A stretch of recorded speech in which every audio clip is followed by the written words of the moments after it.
You useless person who can only make the same thing over and over again.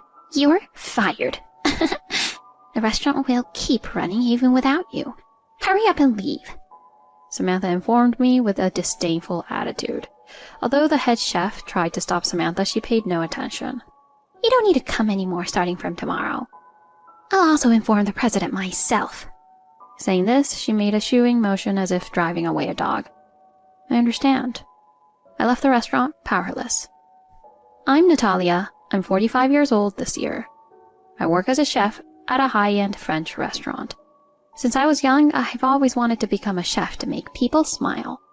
After graduating from a famous culinary school, I received a job offer from the current high-end French restaurant. There's a notion that high-end French restaurants are a man's world. Both my senior and junior colleagues were all men, and I was the only woman. That's why at first I was treated coldly. While my colleagues who started at the same time as me gradually moved up to tasks like making staff meals and amuse-bouches, I was only given dishwashing and cleaning tasks. No matter how much time passed, I couldn't graduate from dishwashing cleaning. Sometimes I directly appealed to the head chef, asking, why am I only ever given dishwashing cleaning tasks? However, the head chef would always dismiss me, saying, "I can't let a woman like you handle knives. If you don't like it, then quit." I could only shed tears of frustration, but those days eventually came to an end. One day the head chef instructed me, "Natalia, you will prepare today's staff meal." Surprised by the sudden change of heart, I replied enthusiastically, "Yes."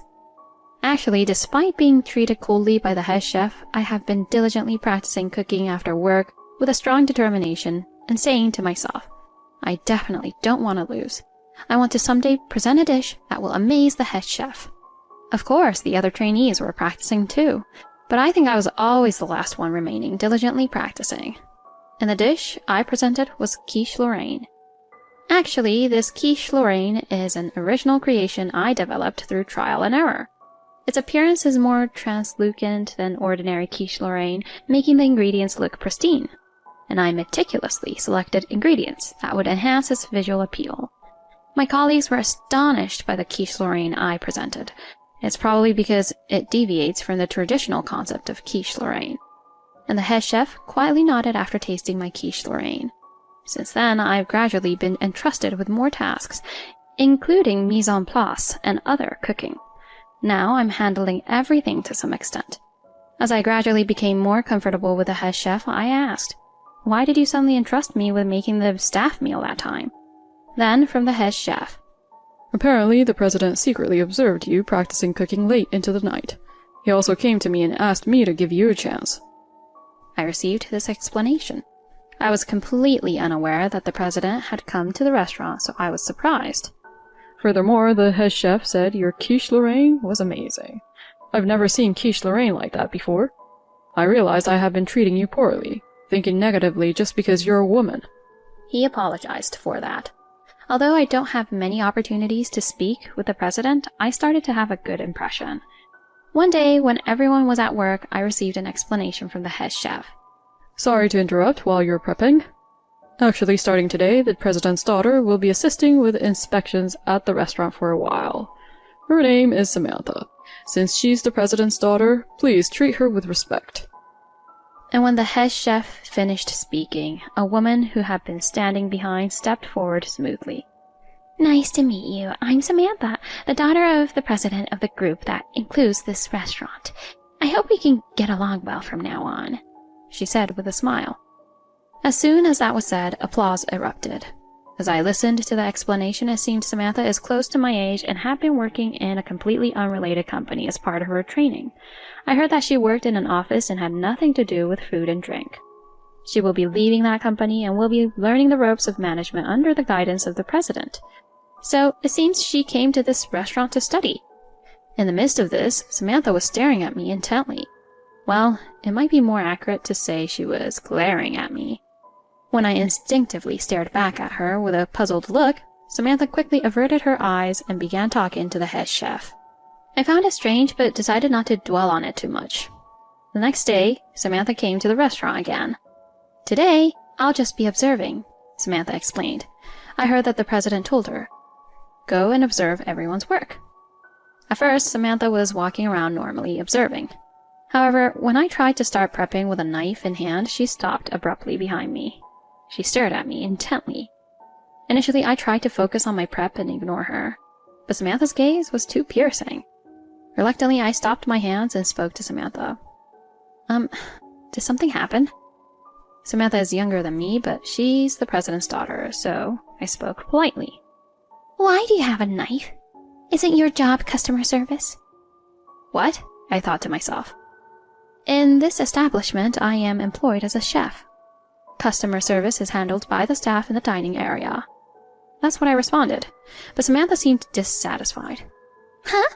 But all the other chefs here are men, aren't they? And I don't really think you're capable of proper cooking. She muttered these things. Though I was slightly irritated by Samantha's impoliteness, I responded politely. Indeed, all the chefs in this establishment besides me are male. However, I have been training at this restaurant for over 20 years. I apply that experience to my cooking. It seemed that Samantha wasn't quite satisfied with my response. Just as she was about to say something, Samantha, can you come over here for a moment? The head chef called. Surely the head chef noticed I was being hassled and came to help. That day I was able to focus on cooking without any further hassle. After that, Samantha continued to say mean things to me every day. How do you hold that knife? I don't know, but your grip seems slightly different from the head chef's, doesn't it? Or, aren't you slow? There's a huge difference compared to the head chef. Every time I refused, she compared me with the head chef and looked down on me. It felt like she was nitpicking. Even though there was only a slight difference between me and the head chef, Samantha kept pointing it out. Moreover, due to my current efforts, I'm second in skill only to the head chef at this restaurant. So perhaps that's why I'm not compared to my other colleagues. Because Samantha kept hassling me, my other colleagues and the head chef helped me out. However, since she's the president's daughter, everyone felt they couldn't confront her too strongly. One day, amidst these ongoing days, an incident occurred. It was when I was making quiche Lorraine. The quiche Lorraine that the head chef acknowledged has now become a signature dish at the restaurant. Immediately after the head chef had his meal, How about adding it to the menu? He suggested. Initially, we put it on the menu as a limited quantity item, but the result was a huge hit. It quickly became popular and a signature dish at the restaurant. This quiche Lorraine has been featured on TV, so many customers come specifically for it. However, only I can make this quiche Lorraine, because it requires delicate and time-consuming cooking. So there are days when I spend the entire day making quiche Lorraine due to a large number of orders. That day too, I received a large number of orders for quiche Lorraine and kept making them non-stop. After observing this, Samantha approached me after closing the restaurant and complained. Are you kidding me? Making nothing but quiche Lorraine when the restaurant is busy?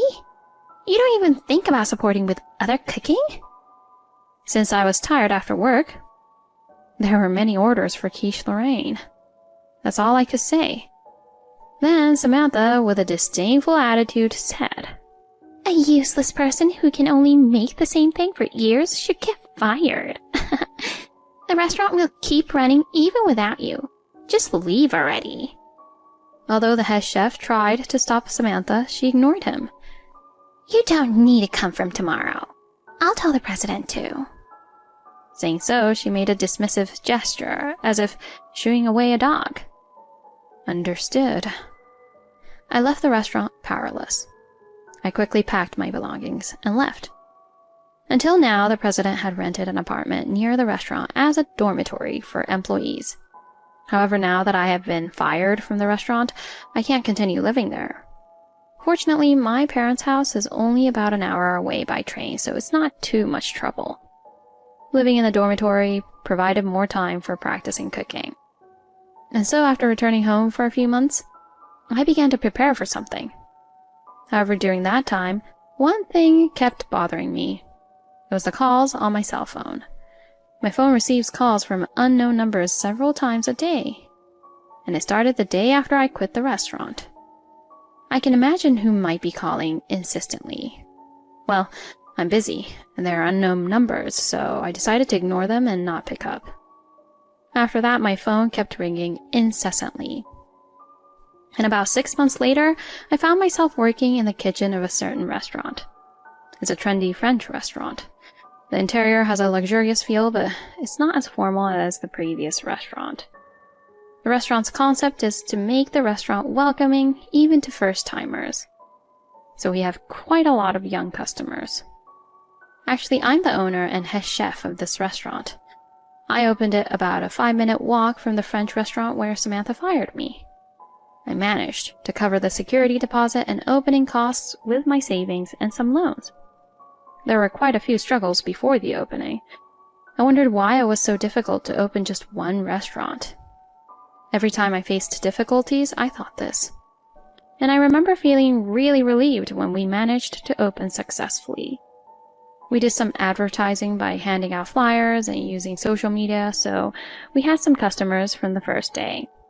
It was chaotic and tough, but fulfilling. And of course, our restaurant's flagship menu is the quiche Lorraine. Since I opened this restaurant on my own this time, I also refreshed the menu. In the previous upscale French restaurant, the customer base was older, so we relied on classic ingredients.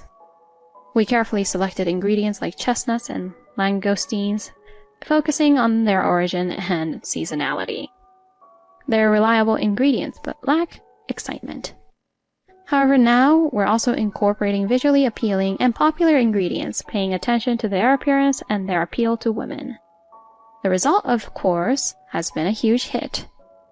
Many customers order the quiche Lorraine based on word of mouth, possibly because it was already popular at the previous upscale French restaurant. The other day, we were also interviewed for TV.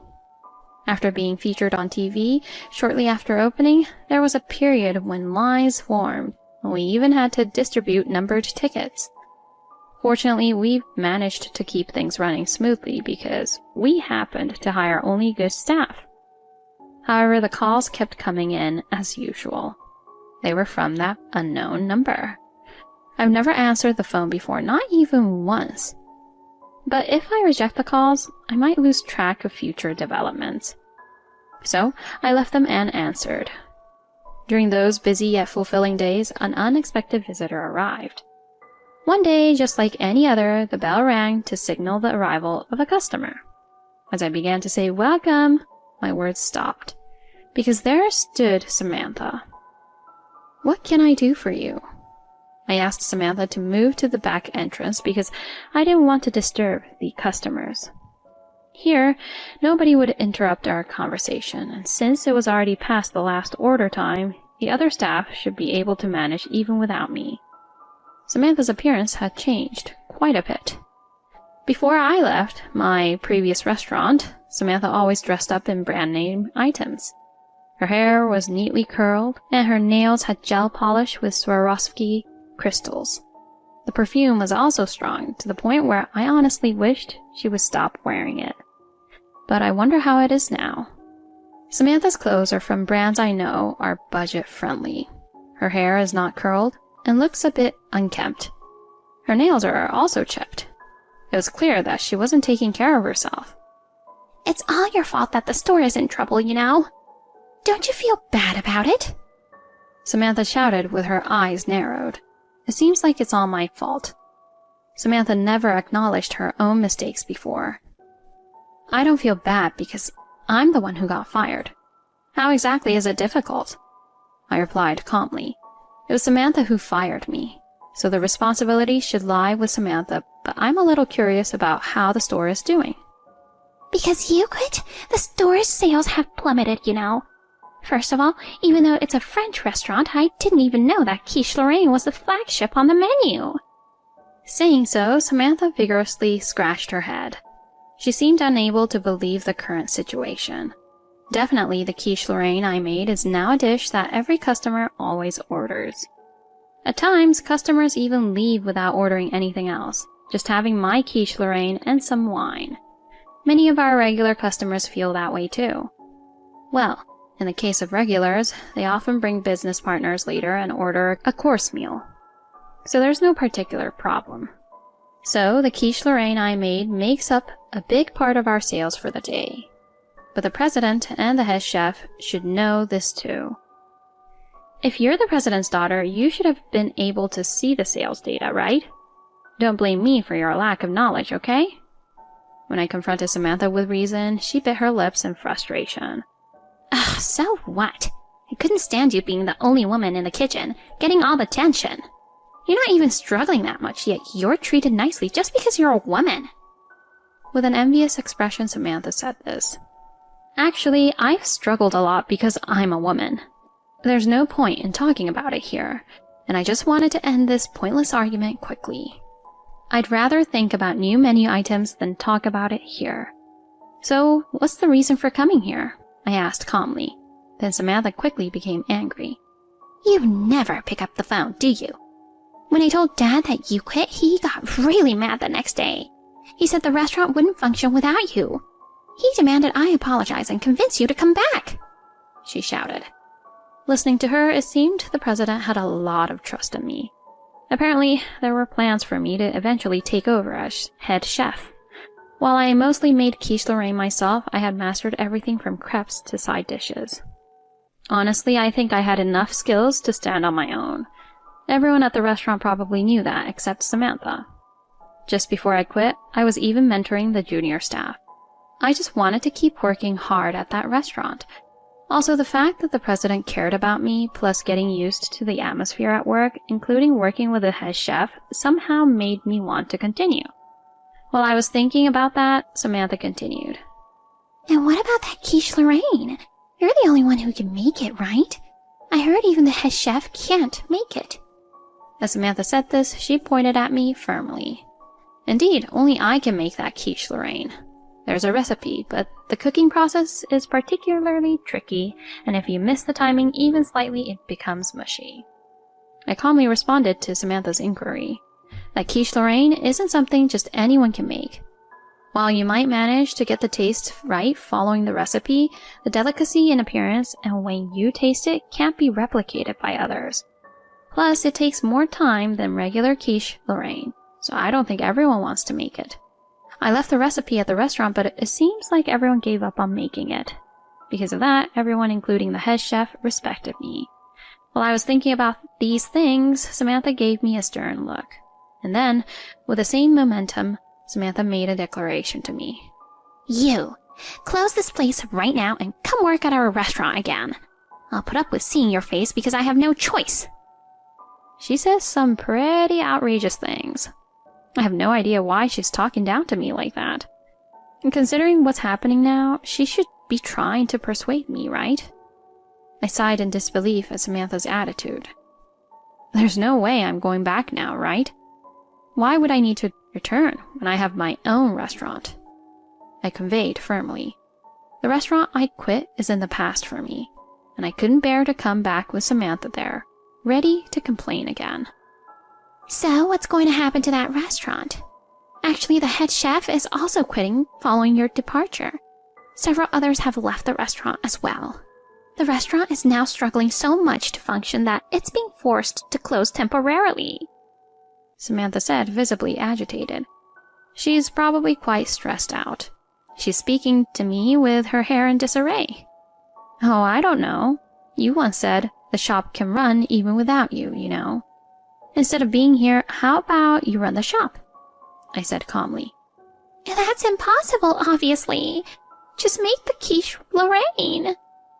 As Samantha tried to continue, I won't ever come back and I won't serve the quiche Lorraine either. It has nothing to do with the shop I quit. Don't ever come back. If you do, I'll make sure you're banned. With that, Samantha left, slamming the door. It turns out this whole incident was Samantha's unilateral decision. And by firing me, the head chef resigned voluntarily. Several other close colleagues apparently left too. This made the shop unable to stay open, so it had to close temporarily. When the president found out about this, he was furious. He was also angry that she couldn't convince me. To take responsibility for this, he apparently fired Samantha and kicked her out of her house. Of course, Samantha seemed to have been in trouble and tried to rely on others. but explaining the situation to those around her caused Samantha's credibility to plummet. It seems that Samantha couldn't get help from anyone in the end. Originally, due to not having a job history that made her an immediate asset, she couldn't find a job. In the end, she couldn't find a full-time job and ended up as a temporary worker. But even there, she caused trouble and her contract ended. Now it seems she's scraping by with a job at night. A colleague apparently saw Samantha in the streets at night. I've heard through the grapevine that even Samantha is struggling with her night job because there are apparently many younger staff members compared to her and things aren't going well at all. It seems like she's living in a rundown apartment to save money, so her days must be far from the glamorous life she was accustomed to. As for me, the business is going well, and I'm currently planning a second store. Actually, the manager of the second store was supposed to be the former workplace's head chef. He immediately left the previous job after the trouble and said he wanted to work together. Interestingly, some of my former co-workers from that place are working with me for similar reasons. They're quite dependable and have helped me out when I've been in a pinch. Also, something has changed in my personal life. I've started actively looking for a partner. Recently, I've been occasionally attending matchmaking parties. Perhaps seeing more people around me getting married has motivated me. While work is still my priority for now, I hope to enrich my personal life in the future.